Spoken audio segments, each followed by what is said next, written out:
Every day, we accumulate more and more data. Notes, PDFs, books, articles, videos. The list can go on, contributing to our sense of feeling overwhelmed by information. Information overload. Obsidian is an incredible note-taking software that helps you consolidate all of this data in one place. But this data, these notes, are only useful if you can find them again and surface insights and make connections so they're actually usable. The best way to simplify everything to see your notes at a glance is to create a database. Welcome to the new Obsidian core plugin, Bases. Hi, my name is Callum, also known as Wanderloots, and welcome to today's video on the newest core plugin for Obsidian, Obsidian Bases. Bases turns your data, aka your notes, into a database. An editable table that lets you filter your notes by properties and connections so you can organize your notes in an easy to understand way. The addition of properties was one of my favorite updates to Obsidian in the last few years, and Obsidian Bases really makes properties so much more powerful. Sure, you can use the Dataview plugin for this, and I've done that a lot, I like it very much,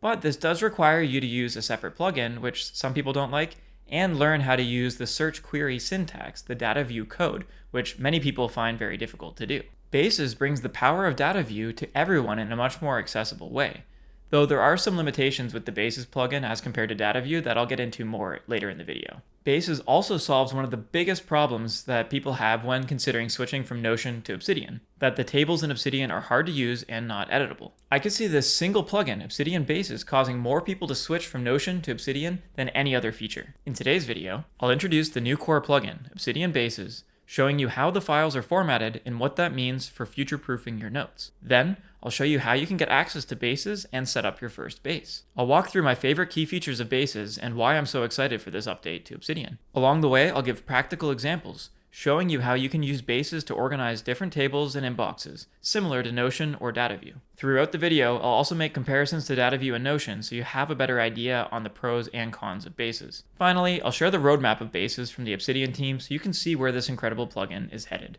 I want to quickly note that this plugin, Obsidian Bases, is part of Obsidian 1.9, which at the time of recording is only available to Catalyst members. But by the time you watch this, it might be available to everyone. Though the team did mention that it's going to be in beta for a little longer because they're trying to work out as many bugs as possible before bringing it to the general release. Either way, this video is going to be very helpful for you to understand how you can actually use Bases when it's released to everyone, or if you have the Catalyst license already. I actually signed up to be a Catalyst member because I like supporting Obsidian, but also so I could get early access to this feature and show you what it's all about, so I hope you find it helpful. A reminder that if you find this video valuable, please consider liking and subscribing, as your support really enables me to continue making these videos, and I appreciate it very much. Alright, now let's take a look at what Bases are, how you can get started, and how they can be used effectively.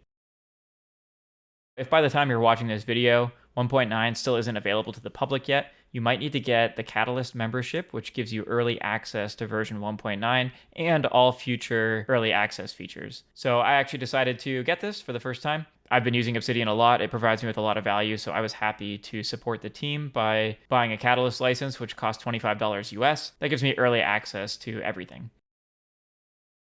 So that was very easy to install. All I had to do was go to Settings, General, and then there's a section here for Catalyst license, and I clicked Upgrade. Once I did that and clicked Check for Updates, this option here, Receive Early Access Versions, appeared. And once I toggled that on and then clicked Check for Updates again, I was able to install version 1.9, which brought me here. All right, enough on how to get Bases. Let's take a look at what Bases actually are.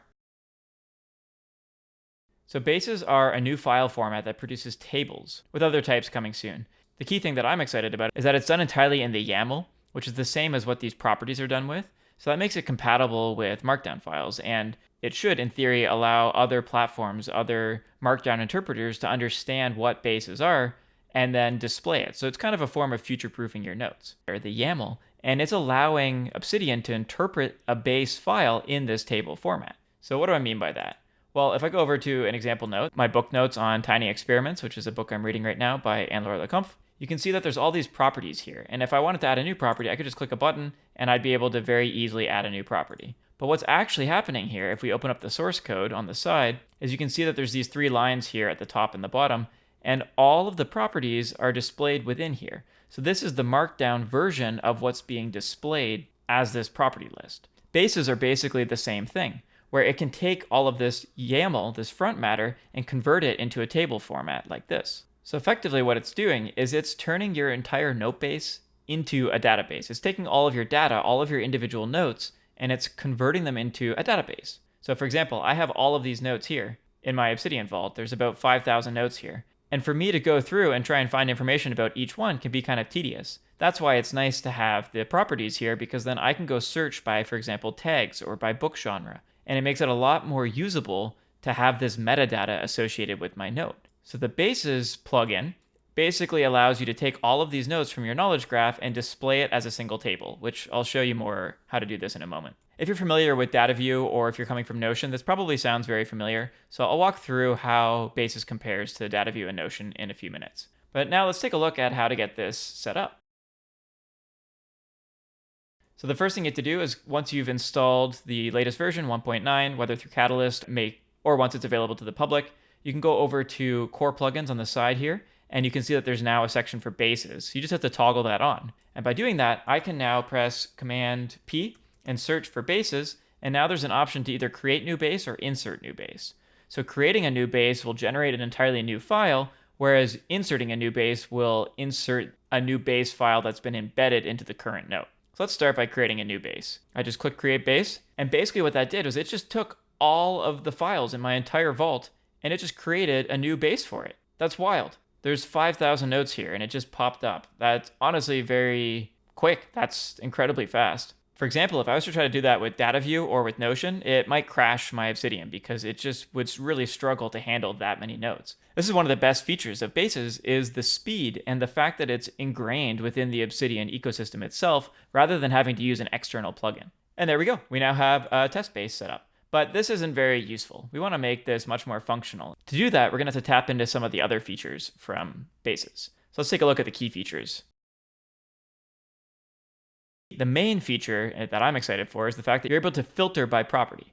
And what I mean by that is, on the side here, you can see there's a filters section and a properties section. So if I click on properties, that will enable me to search through all of the properties like you've seen in this book note here, or for example, in my digital garden home. And I'm able to select any of the properties that are listed in these notes, and I'm able to just add it as a column within this table. So let's add the tags column. Cool. So just tap that, and it brought up all of the tags in my entire vault. And I'm now able to sort by particular tags if I want to. I can sort by name. So you can see how this is really starting to become a lot more user-friendly than something like Dataview. So let's compare it to Dataview for a second. If I were to go in here and create a new Dataview, I'd have to go put in the 3 ticks, create Dataview, type in table, and then if I hit out, you can see that it's trying to pull in all 4,915 notes. And it just glitched pretty hard there. Took a few seconds for it to pull up. And you can see there's a lot of notes here. This is not a very usable system at the moment.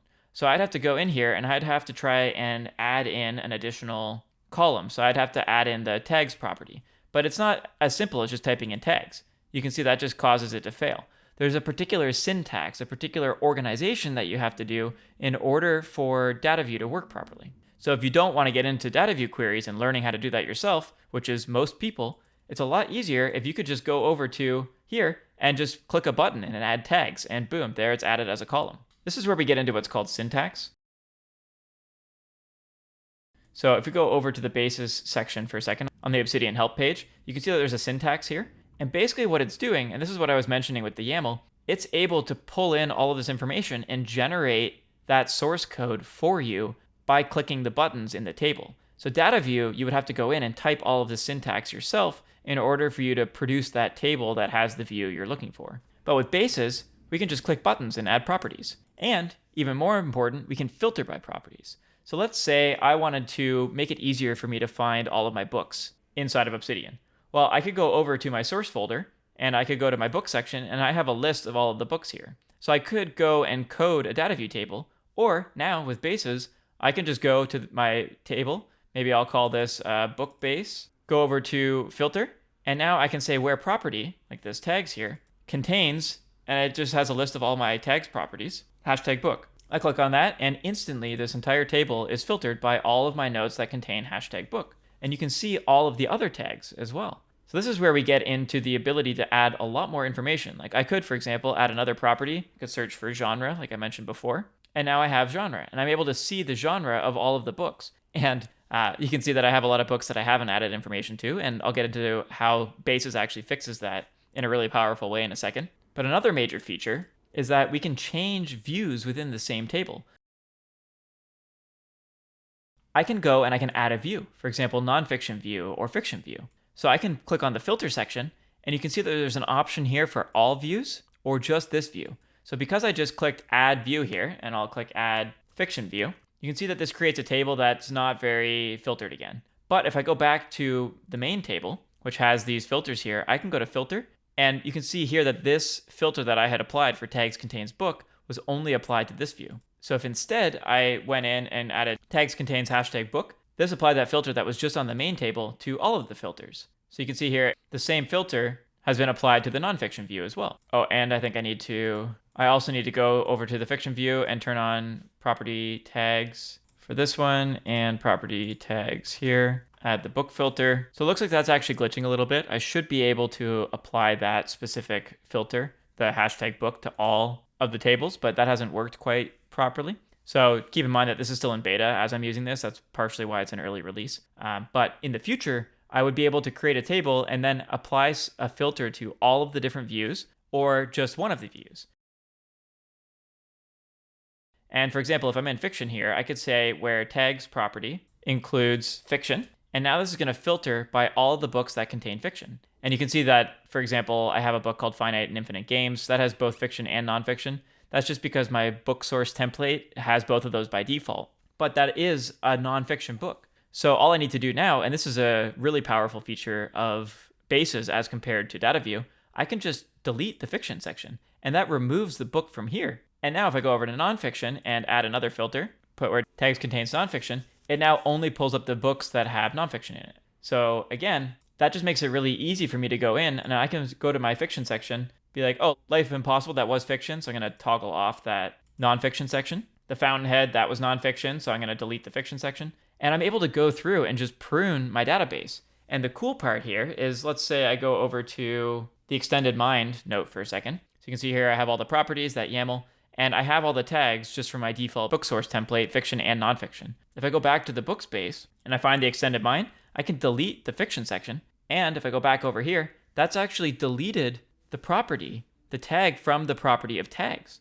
So that's really cool because in my Dataview table, for example, let's say I go to one of my favorite books, Finding Flow, I have here a Dataview table that pulls in all the quotes from this book that I have turned into dedicated notes. So you can see here it's got the page number and the links. I can't go in and modify this in any way.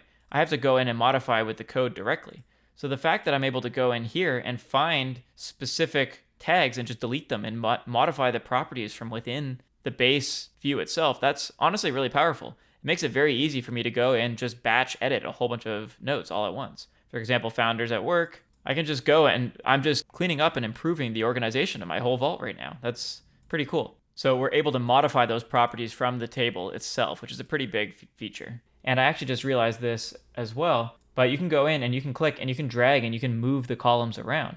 And if I wanted to, for example, add in an author property to this table, and I wanted that to appear before the tags, I can just click and drag and pull the author property over. So the user interface is way better than Dataview. And while the views don't seem to be working incredibly well at the moment, you'll be able to, in the future, split this into different types of views, a list, a table. You can start putting in cards so you can have images in here. There's a lot more that the team's working on. The speed is incredible. It's way faster than Dataview or Notion, like I mentioned. And the next major feature I wanted to show you is the fact that we're able to embed the bases. So this is where now I can press Command P, insert base, and I can just go find book space. And right away, I've just been able to embed this entire note in here. And if I wanted to, I could go and have it be the specific nonfiction view. So you can go and get all of the functionality from the main base here. And you can modify it and change the properties, and then that'll change the properties over here. So you really start to get this seamless connection across your entire ecosystem that's actually turning your entire vault into a database. The last feature that I want to walk through is the functions feature. So this basically allows you to convert a property into something that's going to be more similar to Dataview in terms of power.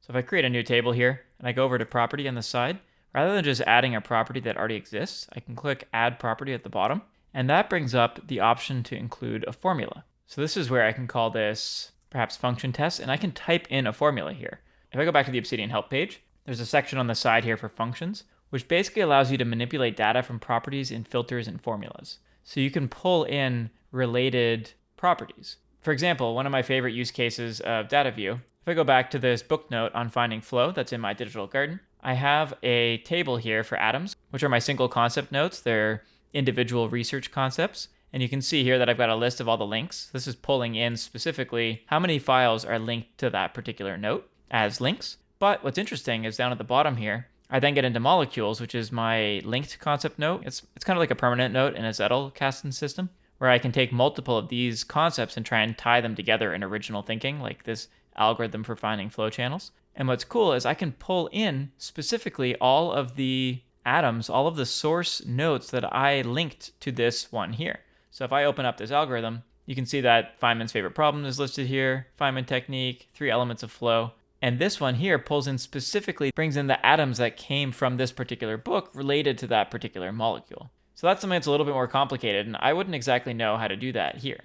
But if I go down here, I can search for links to, and this is where you can start to customize properties that's going to pull in specific reference to, for example, this one file links to that file. It pulls in the file path. So I'm not going to get into too much depth here because this is a little bit more complicated. But the point is that you're able to take all of the logic from this system and you can start to write particular formulas that then populate the properties. So you can start to get into a little bit more complicated columns being added to your system here without having to get into the Dataview queries. So if I were to do this right now, I'd probably go to NotebookLM and I would create a new note. I would go over to the functions page and I would save this as a PDF to my desktop. And then I would go to NotebookLM and I would click upload a source and I would add this PDF so that NotebookLM, which is one of Google's AI systems that I have a bunch of videos about. And I would be able to ask questions about this function here saying, how could I create a formula for a property that references which notes are linked to this particular note? The AI will be able to go through and tell me specifically how to understand the information from this functions page. So I'm not going to go more in depth on that at the moment. If you're interested in learning more about how I use NotebookLM and other tools alongside Obsidian, I recommend checking out my AI learning playlist. I walk through this in much more depth, including how to build out your own query builder for Dataview, and now I also use this to build out an Obsidian Bases function builder. Okay, there you go. So now you have a better idea on all of the features so far, and I'll get into which features are coming soon in a moment. But effectively, you're able to filter by property. You can change views within the same table. You can modify properties from within the table itself, which is pretty huge. The speed is incredible. The fact that you're able to build this out instantaneously is pretty wild. And the fact that you're able to embed this into other notes that consistently update as you go dynamically, that's pretty cool. And functions make it possible for you to start getting into more complex queries, much like Dataview. So now that we've taken a look at the key features, why don't we look at a few practical examples? I'm curious to know, how are you planning on using bases? The more we can share examples of practical use cases in the comments of this video, the more we'll be able to see and get inspiration from each other on how we can use this tool more effectively to build out our own systems. So please let me know below. A quick reminder that if you're finding this video helpful, please consider subscribing. Now let's keep diving into bases. So the first example that I wanted to walk through is the books base that I already showed you. And again, I can just quickly show you this from within this note by embedding it, by adding an exclamation mark ahead of the note, and that pops up this whole table. And it's cool because I can just edit it from here too. So maybe I want to add the author property. Now I've just added the author property and I could drag that over before the genre if I wanted to. And I could change this between different views like I showed you with nonfiction and fiction. So this is a cool book base. And if I wanted to do this for quotes, I just quickly created this to show you. I could bring in a specific book and then list all the quotes here. So what I did for this was I created a new table. I brought in a property where tag contains quote. So it's bringing in all of my quotes. And the file links to, and I specifically selected the Creative Act book. So by doing that, I was able to filter all of my notes for notes that contain the tag quote and that link directly to the Creative Act book. So this allows me to create a table that brings in all the specific quotes, including the author, the page reference, and these are just properties that I added on the side here. So that's pretty seamless and easy to do. Another practical use is using this for maps of content. So you can see on the side here, I have this flow map of content. And basically, I have within here a list of all of the concepts that link directly to flow, to this particular topic note, and also my original insights that relate to this particular topic note of flow. So what I did here for a second was, rather than go through and have my atoms, molecules, and alloys, which are from my molecular Zettelkasten system, so you can think of it like quotes and individual insights, linked notes, linked atoms that pull from other places and then introduce my own original thinking, and then my long form writing as alloys. I can create a new base for the flow topic. Here, I just embedded. I can pull in any property I want to. But rather than creating 3 separate tables, I could just go in and create new views. So here is an atom view that specifically filters by tags contains atom. And then here is a molecule view. So it's just a really easy way to condense and collapse all of these Dataview tables into one place, which makes it a lot easier to reduce the clutter on this note and then go in and find exactly what I'm looking for. And you can see all the daily notes even that reference that particular topic. So this is just a really cool way for you to go find your existing information and notes and make them more usable once you've actually found them. And then another example here is with my digital garden. So you can see here in my digital garden home, I have this Dataview table that pulls in my latest notes. And this is where in my digital garden at wanderlust.xyz, I have this home note. And then because this is the landing page for most people, I have this glimpse of the latest growth, which pulls in the 10 most recently updated notes so that people can see where my head is at and what I've been working on. So rather than using this in Dataview where I have to come up with this complicated query, I could just go to Digital Garden, create a base for it. I'll just embed it to show you. And I could just include a property of updated. And I could also have a filter where dgpublish equals true. This is where any node that has the property of dgpublish equals true gets added automatically to my website, which, by the way, if you're interested in learning how to do that, I have a video on how I publish my Obsidian notes website for free in my digital gardening and Obsidian playlist, so I recommend checking that out if you're interested in building out your own digital garden. But it's very easy for me to just then sort by updated. I can pull in topics, I can pull in tags, I can move these around if I'm interested in seeing more the topics than I am particular updated note. So again, it's just a really quick and easy way for you to use a graphical user interface to build out these tables rather than having to use a Dataview table.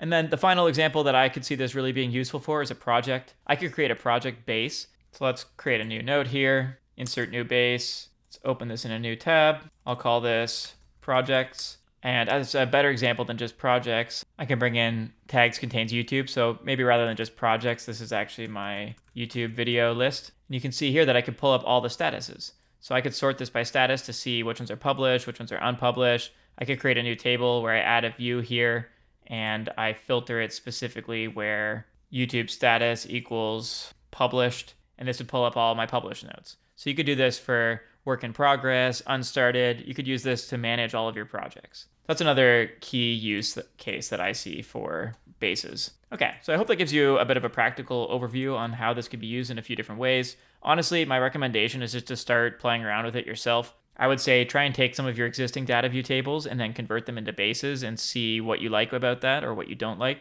And you'll probably start to see some limitations on bases, but I would say probably for 80% of use cases, I could just create a base rather than trying to generate a Dataview table.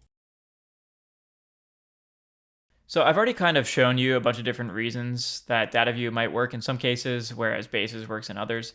But let's take a quick look at Notion. I can't even open Notion to show you, it just keeps crashing. Notion brings in even more graphical user interface. So you can see here, I could just add an entirely new view, and it's got all of these different views of table, board, chart, list, timeline, calendar, gallery, whereas right now, bases are table. That's it. So that's one limitation, is that they don't have these views. They're talking about bringing in more view types, so this is a feature that bases will bring in. Another element is that in Notion, you can just click new task and it would just add a new line to this table here. That's not possible at the moment here. You can't just click add and create a new note directly within this table with, for example, these particular properties. But I've heard that the team will be bringing that in at some point as well. A huge pro of bases versus Notion is that bases uses your entire vault and can pull files in from everywhere. Whereas in Notion, all of these tables are completely separate. You're building out separate tables all over the place. And it becomes really difficult to try and link them all together. It's kind of a nightmare. It's one of the reasons I didn't really like using that.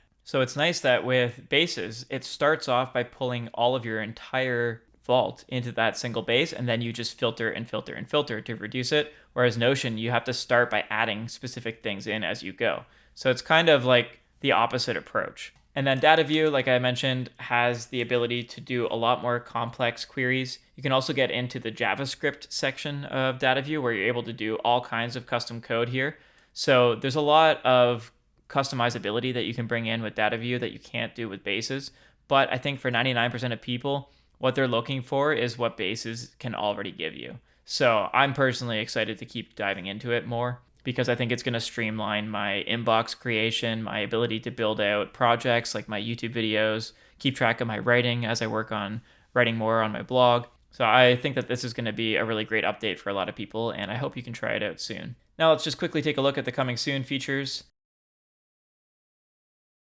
So you're going to be able to see Base's API for plugins. Different plugins will be able to directly query the Base type files. So that's going to make it a lot more powerful. They're going to bring in new view types, including lists and cards. You're going to start to be able to group files and aggregate them together. So grouping files could be, for example, I could take all of the topics that contain flow and I group all of those here together and have that as its own separate system that collapses all of these into one flow row and then has a list of notes on the side. It allows you to group your notes a little bit better. And they're going to bring in Obsidian publish support. So what I'm curious about is if I'll be able to use bases to publish to my digital garden like I can with Dataview here, where it just converts this directly into my notes that I already have in Obsidian. And there you have it, Obsidian Bases, the new core plugin for Obsidian. I was honestly very impressed with the speed and flexibility of this tool, especially considering that it's still in beta. I'm excited to keep exploring when to use Bases versus Dataview, as at the moment I do think that there are pros and cons for using one or the other in different situations. But I really think that Bases is going to change the way that I track certain notes, like projects, books, and quotes. A reminder that if you found this video helpful, please consider liking and subscribing, as your support really does enable me to continue making these videos, so I appreciate it very much. Also consider sharing with a friend if you think it will help them out. If you want to support me even further, consider joining my YouTube membership, which gives you access to my Obsidian templates as part of my molecular Zettelkasten system. Members, I'll be creating a version of the molecular Zettelkasten system, the note-taking system that I have templated in Obsidian, to incorporate bases rather than Dataview or alongside Dataview, so stay tuned for that updated version. If you want to learn more about how I use properties to organize my Obsidian Vault, I recommend watching this video on tags versus topics, how I organize my Obsidian Vault, or this video on smart inboxes and indexes, which automates more of the movement of notes throughout my vault using properties. These videos are part of my full playlist on Obsidian personal knowledge management and digital gardening, so feel free to check out that playlist if you want to learn more about how you can use your notes more effectively, including how to introduce AI for smart connections between your notes. Thanks again for watching, and I will see you in the next video.